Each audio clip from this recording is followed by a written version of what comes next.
yung mga emotions. Oo, talagang lumalabas.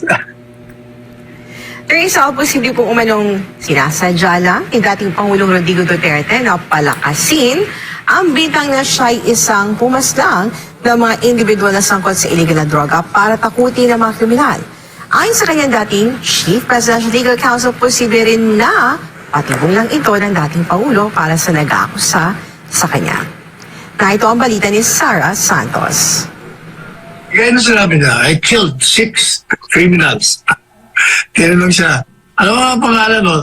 Ba't ko naman tatanungin pa mga pangalan nun? Paano ba uusigin sa korte ang mga umano'y krimen ng pagpatay kung wala namang pangalan ng mga mismong pinaslang? Maliban dyan, wala ring impormasyon na nagsasabi kung saan at kailan nangyari ang mga umano'y pagpaslang. Inabangan ng bansa ang kauna-unahang pagkakataon ng pagdalo ni dating Pangulong Rodrigo Duterte sa Senado para dumalo sa pagdinig nito patungkol sa umano'y extrajudicial killings sa naging war on drugs ng kanyang administrasyon.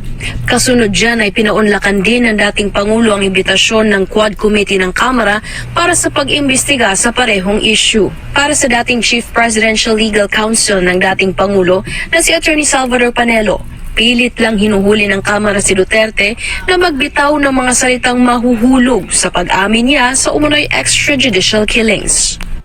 Nakakalimutan nila na number 1, yung extrajudicial confession has certain legal requirements. Number 1, it should be given outside of judicial proceeding. Number 2, it should be reduced into writing. Kailangan nakasulat yun. And number 3, with the assistance of counsel. And number 4, pag yun ay, halimbawa, merong akusado na ako o inadmit at confess ng krimen niya, kailangan yung prosecutor, yung mga piskal, pagdating sa hukuman, they will have to introduce evidence outside of the confession. Meaning, hindi lang yung confession kay Binigyan diin ni Panelo na kailangang magpakita ang mga nag-aakusa ng ebidensya para patunayan na mayroong ang krimen na naganap. Giit din ni Panelo, posibleng may dalawang kahulugan ang sinabi ni Duterte na may 6 daw siyang pinatay dahil sangkot ang mga ito sa illegal na droga. either it's a bluster, an exaggeration para to strengthen, palakasin yung myth or legend niya na killer siya. Bakit? Kasi yun ang ginamit niya para takutin ang mga kriminal sa Davao. At yun ang ginamit niya bilang presidente. Kaya lalo niyang pinalalakas yun sa pamamagitan ng pagkikwento na mamamatay tao siya ng mga kriminal. O yeah, pwedeng ganon. Or siniset niya lang yung trap sa kanila para magmukha silang tangier o dump. Matatandaan na ilang beses nang hinamon ni Duterte ang mga nag-aakusa sa kanya na kung matibay ang mga ebidensyang hawak ng mga ito para patunayang may naganap ng extrajudicial killings sa kanyang war on drugs, ay kasuhan na lang daw siya ng mga ito sa korte. Pero si Panelo naniniwala na hindi tatayo ang planong pagkakaso laban kay Duterte sa korte. It's a misnomer. They will never stand in court simply because hindi yun talaga extrajudicial confession or admission kasi may legal requirements nga. Eh, ang problema, nakakalimutan ng mga yan. Hindi naman mga abogado. At yung isang abogado rin, nakakalimutan niya rin. Para sa Diyos at sa Pilipinas kong mahal, ako si Sarah Santos, SMNI News. Attorney Sal, yung issue ng extrajudicial, hindi na tatapos yung usapin na ito dahil araw-araw may panibagong sinasabi ang mga mababatas and then other columns, may kanya-kanya din nilalabas na point of view, Attorney Sal. At di ba, isa pa nga dun sa binabalita yung sa Department of Justice nga, Attorney Sal, no? Sinabi kasi ni Justice Secretary Boying Remulla, iniimbestigahan na ng Special Task Force si dating Pangulong Rodrigo Duterte sa posibleng paglabag sa international humanitarian law kaugnay sa umalimadong war on drugs sa kanyang administrasyon. Ano masasabi mo dito, Attorney Sal? Kahapon nga po inulat tayo ng mga tanong ng mga iba't ibang works, dyaryo, radyo. Ano bang masasabi natin dahil itong Secretary of Justice nagsasabi na pinag-aaralan na nila, iniimbestigahan na nila yung mga sa extrajudicial killing, batay doon sa mga sinabi o pag-amin ni Presidente Duterte doon sa Senate at Quadcom hearings. At magpapile sila pinag-aaralan nila mag-file ng kaso diyan sa punto ng humanitarian law nagamit din ng ICC. Kung sa kanila, akala ko ba umamin na siya, may mga extrajudicial confession or admission na siya. Ba't di niya na lang file ng kaso? Ang nakikita po natin, what they're doing is a relentless black propaganda against the former president to besmirch his reputation. If they have the evidence, if they have the goods, why haven't they filed it? For God's sake, just file the case. Sabi nga ni Presidente, mamamatay na ako. Hanggang ngayon, hindi nyo naman pinapile. File nyo na. Nung magkaalaman na tayo. Ba't hindi nyo pinapile? Ba't tuloy-tuloy pa rin ang paninira nyo sa kanya? Yan ang katanungan. Yan ang dapat nila sagutin. At saka yung gaya ng tanong mo kahapon, ang reaction daw nung Malacanang. Tapos sinasabi ni Presidente na yung rebelling sundalo ginagamit ng Malacanang. Sabi niya, hallucination lang yan. Siyempre, hindi nila uaminin. But regardless, kung saan man ang gagaling, kung sino man ang tumutulong sa kanya, sa kanyang paninira, talaga naman walang basihan lahat yan. Yan recycled propaganda.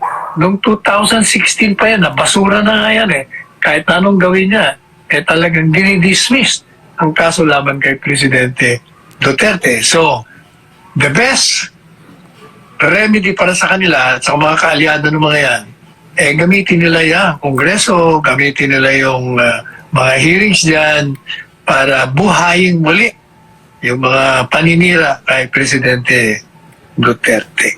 At hindi yung magtatagumpay yan. Samantala, Attorney Sal, nag-alok naman ng 1 milyong pisong pabuya ang Kamara para sa pagtuturo kung sino at nasaan si Mary Grace Piatos na pumirma sa dokumento kaugnay sa paggamit ng confidential funds ng Office of the Vice President. Ayon kay Kong Jefferson Konghun, nais nila itong padaluhin sa susunod na pagdinig ng House Committee on Good Government and Public Accountability para bigyang linaw ang confidential funds ng OVP. May pabuya, Attorney Sana, may pa 1 million ang Congress. Nag-ambag-ambag daw sila para lumabas si Mary Grace Piatos. Kung totoo nga bang may Mary Grace Piatos daw? Yan ang hindi ko maintindihan. Ano bang problema nila talaga sa confidential funds? Hinahanap nila yung nag-release ng pera. Bakit? Tinukoy na nga kung saan ginastos yung pondo. Kung sa tingin nila, yung pag-release ng pondo ay hindi ginamit sa supposed to being intended para doon, ba't di na lang nila kasuhan? At kung alam nila na maaaring yun ay kulang ang batas upang maging madali ang pag-commit ng mali o ng krimen, o di doon sila pumasok yung legislation. Ba't kailangan pang mag-aambag sila para hanapin, piliting pumunta? Kung nakita nun nila yung diferensya, di ba? Hindi ho trabaho talaga yung Kongreso para kayo mag-imbestigang para mga pulis, para mag-al. I-recommenda nyo na yung filing para matapos na yan, mapila na yan. Oo nga so parang hindi sila makamove on talaga, Attorney Sal. Sabi daw kasi ng OVP, sabi daw ng OVP, take naman daw yung nilabas ng Kamara. Ito ko kay Mary Grace Piatos. Sabi naman ng Kamara, hindi, galing to sa COA. So, hindi na sila mag-move on dun sa discussion, Attorney Sal, patungkol dito sa, sa issue ng confi funds. Just to pin down the Vice President. Matuloy talaga ang nais nila na ma-impeach ang Vice Presidente, Attorney Sal. Gawin na lang nila kasi. What's taking them so long to do it? Matagal na nakaplano yan They want to prolong the agony. Is that it? Maybe they want to make the people angrier at them. Oh. Okay. Habang papalapit naman ang halalan sa 2025 ay naglabasa naman ngayon ng iba't ibang issue. Kabilang nga dito ang kadulad-dulang pagdami ng mga botante sa Makati City na iimbestigahan naman ng Commission on Elections. Na ito ang balita ni Troy Gomez.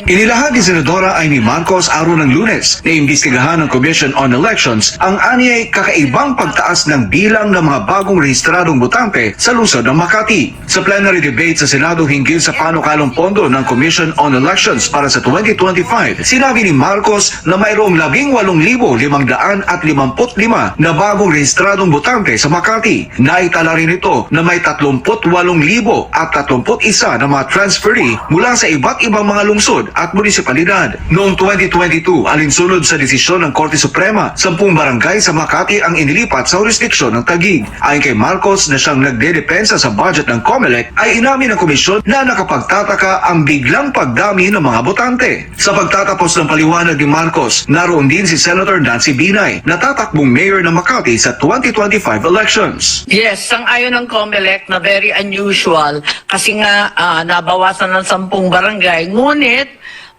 57,000 halos ang nadagdag na botante. Tanong naman ni Binay kung kikilos ba ang COMELEC kaugnay sa hindi pangkaraniwang pagtaas ng bilang ng mga botante sa Makati upang matiyak ang isang malinis at patas na halalan sa 2025. Ayon kay Marcos, nagsampa na ng kaso sa Municipal Trial Court na may layuning alisin ang mga bagong rehistradong botante at transferee mula sa listahan. Isang task force na rin anya ang binuo upang imbestigahan ang di umano'y pagtaas ng bilang ng mga rehistrado sa District 1 at 2 ng Makati upang repatsuhin ang mga barangay certification na kinakailangan upang makapagrehistro bilang botante. Kasi nga, parang nagdududa sila, lahat sila may hawak na barangay certification bigla at baka hindi na ito tatanggapin sa susunod. It may no longer be considered proof of identity and it may be excluded in the future conduct of voter registration. Kaugnay nito ay nais na rin ng COMELEC na magkaroon ng batas na magbabawal sa paggamit ng mga certificate mula sa mga kapitan ng barangay dahil sa posibilidad ng pamumulitika sa pag-i-issue ng mga nasabing dokumento. Para sa Diyos at sa Pilipinas, kumahal. Troy Gomez nag-uulat, SMNI News. Samantha, Attorney Sal, ano masasabi mo doon? Ano bang masasabi natin? Tingnan mo yung babaeng yan. Para lang makakuha ng publisidad, inilalabas niya, yung pala, yung sinasabi niyang kaduda-duda, ay nag-file na pala, natanggalin niya sa, diyan sa lugar na yan, nag-file na sa hukuman. Madalit sabi, yung proseso ng pag-aalis ay gawa na, sinimula na. Ba't kailangan pa niyang talagang ginagamit lang sa kanya for re-election? Talagang, wala akong kabilib-bilib sa babaeng yan. Well, Talaga, resulta alam mo, pa rin ang hinahanap ng taong bayan, Attorney Sal. hinahanap kita.